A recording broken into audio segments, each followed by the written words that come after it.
If you struggle with shyness or social anxiety, check out our free No BS training course with actual useful advice you can do from home. None of that just get out there nonsense. The link is in the description below. For now, let's get to today's question. The question, how do I get rid of my shyness and social anxiety in 1 year? Answer by James Hafer-Larin. This is Major Cage, a smart guy who believed in the army but hates actual combat. He knows in warfare you can die. He avoids it and immerses himself in administrative work. He did everything to avoid combat, so he has zero combat experience. However, in the movie, a meteor hits Germany, bringing a score of horrible aliens with it. These aliens are super fast and comes in 2 colors, yellow and blue. If you kill the yellow, it's okay. If you kill the blue, it's not okay, because the mother alien, who happens to have the power of time, just starts the day all over again while keeping the memory of your attack. So if you kill a blue, you are actually doing the aliens a favor by showing them the future. This power makes the fight with the aliens hard. To combat this, the general decided to take all his army to face the aliens in one super fight, and little wimpy Major Cage couldn't wiggle himself out of this one. He was captured and put in a combat suit designed to fight the aliens.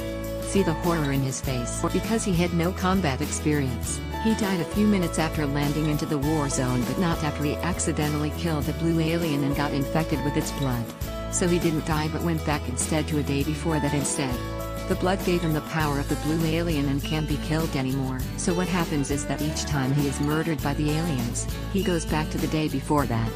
And since he can't stop the general from sending him to the front even though he warned him, he died and relived that day hundreds of times. What do you think happened? Can you see any horror in there?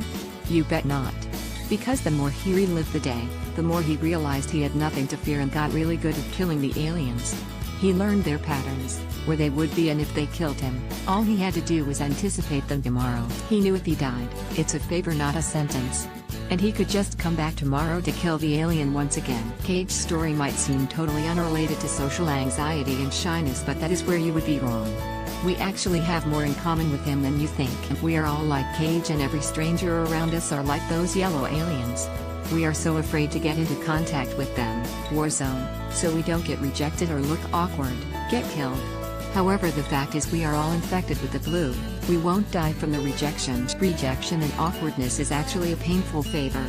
With each rejection, our confidence rises and we learn from our mistakes. Trying and failing gives us information on how to behave, attack, with more brutal efficiency in the future. So there really isn't anything complex about beating shyness. You only need to take action and expect to fail just like Cage does. Believe you'll mess up, but with each messing up, you'll see there is nothing to be afraid of. You'll learn more about the intricacies of influencing people. Just take action and see what works. See what gets you killed and what kills them. You'll get to sharpen your skills, small talk, jokes, smiles and listening with brutal efficiency. You become a badass once you start to live, reject and repeat. I tell people all the time, you don't need books to overcome shyness. Fuck. You don't need a therapist that will listen to you for $300 per hour. You only need someone that will force you to take action over and over again. It's better to pay your friend $5 to force you to talk to your crush than buying a book or meditating for 16 hours. Just as Richard Branson said, you don't learn to walk by following rules. You learn by doing, and by falling over. Expose yourself to the monster you think are surrounding you, and you'll realize they are all friends waiting to happen once you hack them with the right tools and efficiency. P.S. If you are motivated, however, you can take this free course on action taking. Answer by Manaswini Venkateswaran. It will all happen in its own time. Setting a 1-year time constraint will just add to the pressure and worsen the feelings of anxiety. Plus, if you don't end up achieving it, you will only beat yourself up about it more. That being said, to combat social anxiety, you need to combat the fear of being judged by others. Believe it or not, others judging you or you being embarrassed in front of them is not the end of the world. They may laugh at you, but they'll soon forget about it. Every mistake you make is a chance to learn. Embarrassment and humiliation is temporary, but the lessons that you learn from them stay forever. Take all these experiences as building blocks to achieving personal growth. Overcoming this will make sure you get to your goals. You're only human. You will make mistakes. Those who judge you based on little things are not worth it. The ones who are important will understand you and stand by your side no matter what. If you think your anxiety is too bad, you should seek a psychiatrist, psychologist or therapist who will help you work through these issues. If you cannot access or afford one in real life, there are several online portals that offer therapy services.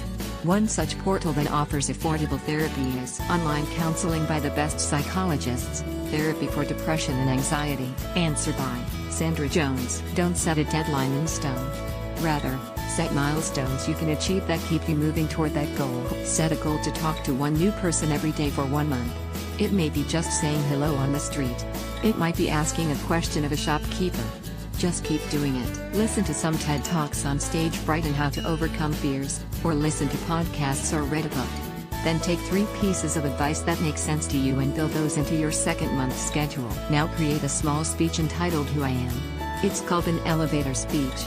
That means that you should be able to tell someone in about 60 seconds what you do or who you are. Practice it in front of a lake or while you're walking. Then move in front of a mirror. Then deliver it to a friend or family member. Do that in month 3.